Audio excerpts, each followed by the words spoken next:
et bienvenue à vous Moussaillons. Dans cette vidéo, avant de nous attaquer à la notion même du droit d'auteur, il nous faut étudier ce qu'il vise, c'est-à-dire l'œuvre. Alors sans plus attendre, passons à l'abordage. Commençons par le commencement et essayons de définir plus précisément ce qu'est une œuvre.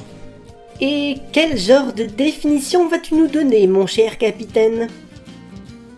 Eh bien, puisque tout le monde peut apprécier et définir de façon subjective ce qu'est une œuvre, on ne va pas donner une définition tirée du dictionnaire. À la place, je vous propose plutôt une définition issue du Code de la propriété intellectuelle. Je vais vous donner lecture de l'article L111-2 de ce code qui définit l'œuvre.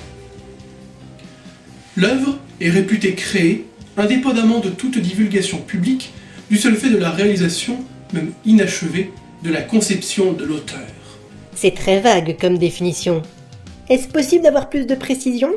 Il y a un autre article du code, l'article L112-2, qui donne une liste d'exemples d'œuvres qui sont considérées comme telles par la loi. Voyons tout de suite de quel type d'œuvre il s'agit. Les livres, brochures et autres écrits littéraires, artistiques et scientifiques.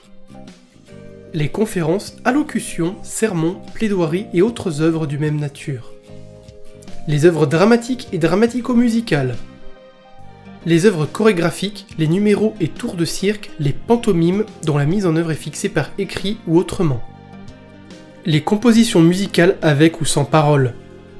Les œuvres cinématographiques et autres œuvres consistant dans des séquences animées d'images, sonorisées ou non, dénommées ensemble œuvres audiovisuelles. Les œuvres de dessin, de peinture, d'architecture, de sculpture, de gravure, de lithographie. Les œuvres graphiques et typographiques. Les œuvres photographiques et celles réalisées à l'aide de techniques analogues à la photographie. Les œuvres des arts appliqués. Les illustrations et les cartes géographiques. Les plans, croquis ou ouvrages plastiques relatifs à la géographie, à la topographie, à l'architecture et aux sciences. Les logiciels, y compris le matériel de conception préparatoire. Les créations des industries saisonnières de l'habillement et de la parure. Comme vous venez de le constater, le code prévoit une liste assez large de différents types d'œuvres. Cela va permettre de mieux cerner ce que la définition large veut pointer du doigt. Cependant, et bien entendu, le code ne peut pas prévoir tous les différents types d'œuvres qui prétendent à être protégées par le droit d'auteur, cela est impossible. Pour cela, le juge sera présent afin de déterminer de nouvelles catégories d'œuvres qui pourraient apparaître. Par exemple, avec des avancées technologiques, comme ce fut le cas pour les œuvres multimédia assez récemment. Si j'ai bien compris, le code donne une liste d'exemples et le juge peut faire un peu ce qu'il veut. Alors non, le juge ne peut pas faire ce qu'il veut, car il y a des conditions à respecter pour qu'un travail déterminé soit véritablement qualifié d'œuvre. Nous allons voir tout de suite quelles sont ces conditions. La condition fondamentale pour qu'une œuvre soit reconnue comme telle est son originalité. Et pour compliquer la tâche, le code n'en donne pas la définition. J'ai comme l'impression que ce code aime les définitions plutôt vagues. Cette notion est très subjective. Je vais te donner un exemple. Deux personnes arrivent devant un paysage et décident de le peindre. Les deux tableaux seront réalisés au même endroit et au même moment. Cependant, ils seront tous les deux considérés comme originaux car les deux peintres ont fait appel à leur propre créativité et à leur propre sensibilité pour les réaliser. L'originalité est opposée à la banalité, qui ne nécessite aucun effort créatif et qui ne sera pas, par conséquence, protégée par le droit d'auteur. Seul le juge peut déterminer si telle ou telle œuvre est originale, du fait de son pouvoir souverain d'appréciation. Un autre exemple, pour les œuvres musicales, par exemple une chanson, la bande originale d'un film, etc. Le juge va apprécier l'originalité de la mélodie ou encore du rythme en fonction des grandes tendances musicales. Il en ira de même pour les traductions, les titres et même les discours qui reflètent la personnalité de leur auteur. Idem pour les photographies et les œuvres d'art graphique. Je vois mieux, mais cela peut-il s'appliquer à tout type d'œuvre ? Tout à fait, Maurice. Cela peut s'appliquer aux œuvres plus traditionnelles, comme une peinture ou une sculpture par exemple, mais aussi aux créations d'art appliqué, qui sont plutôt un travail de design sur un objet fonctionnel. Comme un tire-bouchon par exemple ? C'est exact.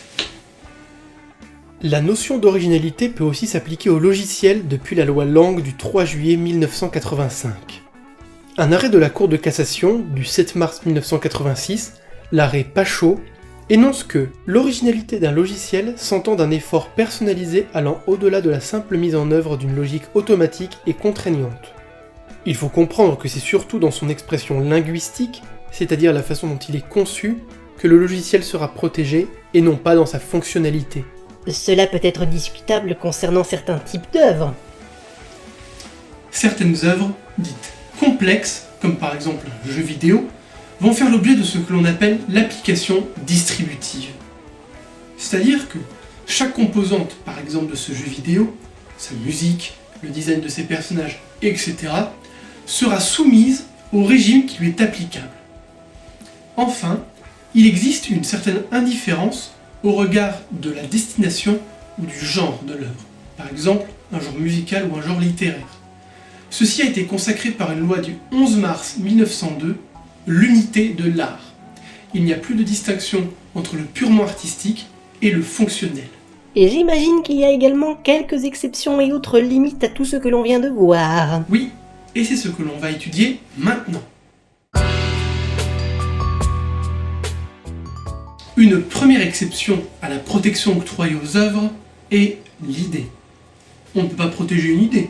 Cela reviendrait tout simplement à interdire à d'autres personnes ou artistes à faire quelque chose de similaire. Donc, au sens juridique du terme, il n'est pas possible de protéger une idée.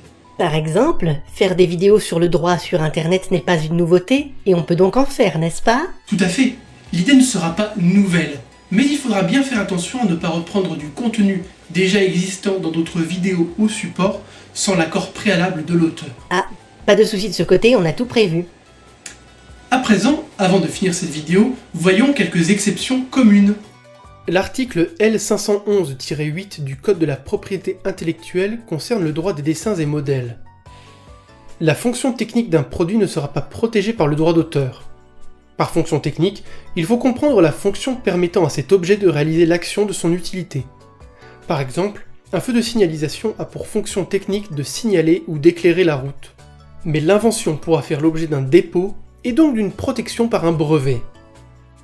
Est-ce que la notion de fonction technique a quelque chose à voir avec le savoir-faire technique? J'y arrive, Maurice, j'y arrive. Le savoir-faire technique n'a pas de réelle définition juridique, mais on peut le lier à l'expérience professionnelle, aux aptitudes personnelles, ainsi qu'aux différentes méthodes d'exploitation propres à une profession. Il va impliquer une certaine habileté à faire réussir ce que l'on entreprend et ou à résoudre des cas en pratique. Par cette notion sont notamment exclus les parfums, dont la fragrance ne pourra pas être protégée depuis un arrêt du 13 juin 2006. Cela peut paraître un peu étrange, non? Je ne suis pas un expert, mais je pense qu'il faut plus que de la technique pour réaliser un parfum.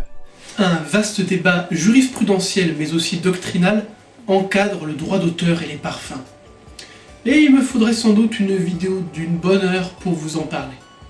Et malheureusement, nous manquons de temps, il va falloir nous quitter. Mais on se retrouve bientôt pour la suite sur le droit d'auteur.